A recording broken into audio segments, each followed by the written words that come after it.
Originally this would have been a really productive, dense hedgerow, but over decades and decades it's largely died back until things like this were a remnant on it. You can see, yeah, this is pretty rotten all up this side. It's regenerating where we cut it as a test. What we'll probably do in the next couple of years is take it down here so the full thing coppices and regenerates, and we'll do the same thing with all of these old remnant pieces of the original hedgerow. These are hawthorn. We've added some to it already. We've added some hawthorn in places. Here is one of them, for example. That's probably in 3 years. It's a very windy exposed spot. It's nice today, but usually it's windier than this. We've also added a load of elder. So these are cuttings that have gone in this year. There's, for example, one that's failed previously, but there's one you can see that's become a nice productive bush. We can look at the nearby hedgerows that have remained intact. Their management's different, so they look different from what they would have done originally. They're not, a laid hedge that's woven. They're maintained by machine now, so it's a different appearance and a different function in terms of ecosystem. They're not as productive as they would have been once upon a time, but we can look at the species composition at least. Most of the ones locally, other than the hawthorn, have got predominantly beech. So we've got a load of beech to go in, but because it's a rapidly changing climate, we're going to go for a lot more diversity into this. We're also going to put some oak, and we're going to put some hornbeam and a few other bits and bobs, including a load more hawthorn as well. So you can see it's reasonably filled in already. What we also have though is every 4 or 5 meters is one of these, and this is Elaeagnus ebbingi. It's a close relative of the autumn olive, and it's evergreen. It's very, very wind fast. These are little baby ones. We've got much bigger ones elsewhere on the croft that are doing really well. So we're going to leave them in, so that'll create a significant evergreen component in it. So even in winter, between those and beech, which keeps its leaves when it's cut, as long as it's cut into a hedge or a small shrub, beech holds its leaves through the winter. So again, you get a huge amount of protection, which gives us protection from, what would that be, northwest winds. And it also gives southeast protection for our neighbour's field, because there's livestock in here quite often. Makes it a hugely more productive spot. And gives us more protection. And in terms of biodiversity, really, hedgerow loss has been one of the biggest losses in biodiversity across the whole of the UK. So putting a stretch of this back in feels pretty nice. So I'm going to get all them planted, and we'll come back and show what that looks like at the end. So that's a load more trees in. They're very small, so it's difficult to see. You can see the older ones that are in, but for example, there's a tree here, there's another one here, there's a tree here, there's one here, there's one here, there's one there. This is in addition to the ones you can see above and beyond. There's a load of trees been planted through. Now, I want to make this a fairly productive space. So in terms of ground cover, we've got a lot of comfrey coming through. This is a local cultivar. There's loads of it. Some of these crowns have been in for a couple of years now, so they're coming on fairly strong. It's quite early in the year, and you can see just how aggressively they're growing. We're going to duplicate that and keep pumping that through, so it's something we can come through and we can scythe it, or we can cut it, and we can do it for animal fodder. We can use it as a mulch. We can use it to rot it down in water to create a liquid feed, and it's a really useful plant.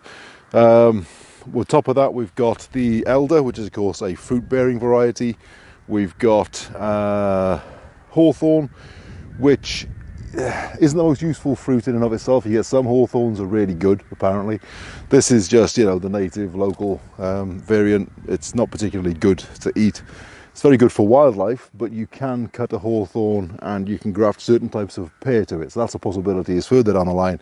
There's a lot of hawthorn through here because it's what was here originally. We can do a little bit of calculated grafting onto that, so we've got pear as well. But over that as well, running through it, we're going to have a load of apple. Now these are ones that we grew from seed. And everyone will tell you that you can't grow apple from seed because they don't breed true. Which is right, but don't forget, every single variety in the supermarket was bred by sexual reproduction. Just thousands and thousands and thousands of trees put into the ground, seeds rather, put into the ground that have come from apples, just like the ones that you're eating, and put into the ground, and some of them turn out to be good cultivars. These are a couple of years old. You can see just how strong and aggressive these are. They're lovely trees. So I'm going to plant these through. Most of them won't be good eating varieties, right? Some of them are going to be spitters. In fact, a lot of them will be spitters. But some of them might be good for animal fodder. Some of them might be good enough for you can use it for apple cider vinegar. Some might be a good keeping variety. Not the best flavoured, but keeps well. There's a lot of variety when it comes to apples. It's worth trying them. And if it's absolutely no good, if it's a particularly disgusting apple, not even the animals want, we can cut it, we can graft onto the top with anything that we want, including just a crab apple. It doesn't have to be anything productive even. So we can have another layer of production built into just a hedgerow. So everything that's gone in so far I've put in without guards because they've gone in such a density that if we lose the odd one, I don't mind it. These are a bit different. Having grown these from seed, I'm going to put guards onto these just for a year or two, just to keep the voles off. It's a bit of a compromise in terms of aesthetics, but anyway, I'll plant it through, and we'll come back. And at least with the plastic guards in, you get a sense of just how densely things have been planted. But we'll do a bit of filming once I've got them back in. So that's the apple in, and that is this whole section done. So it's a good row of trees, and at the moment, of course, it doesn't look like a great deal. You can see that most of these are starting to look like something that might be a hedgerow one day. But I mean, really, the other stuff is not that far behind. I mean, some of these, the hawthorn, they're the ones that we put in 2019, I think they went in. So you can see, we're up to about waist height on those. The newer stuff that's gone in will take a little bit longer. But because it's got established things like this already in, during summer it'll have a certain amount of protection, and then when these come up, the next generation of trees to come through will be even more protected still, and it'll be a lot easier. A hedgerow like this is one of the most critically endangered habitats in the country. It used to be, these were the mainstay of biodiversity. We had the fields that we do now, but there were hedgerows between them all over the place, so there was a huge amount of wildlife habitat there mixed in with our agricultural systems. With fields becoming huge, it just hasn't happened. The maintenance of hedgerows now, it's not farmers' fault, it's all down to the subsidy system. Farmers haven't really got the time to do conventional hedging like they used to. It's too labour intensive. They haven't got the time to do it. They're too busy working, on other things. So it's nice to have something like this that we can just come through, put it through, and then we can start forming that into a more conventional, traditional hedge further down the line, especially with this diversity of species in here. It's going to be very cool. And of course it'll have so we could potentially have pear, apple, we could have elder, of course elderberry.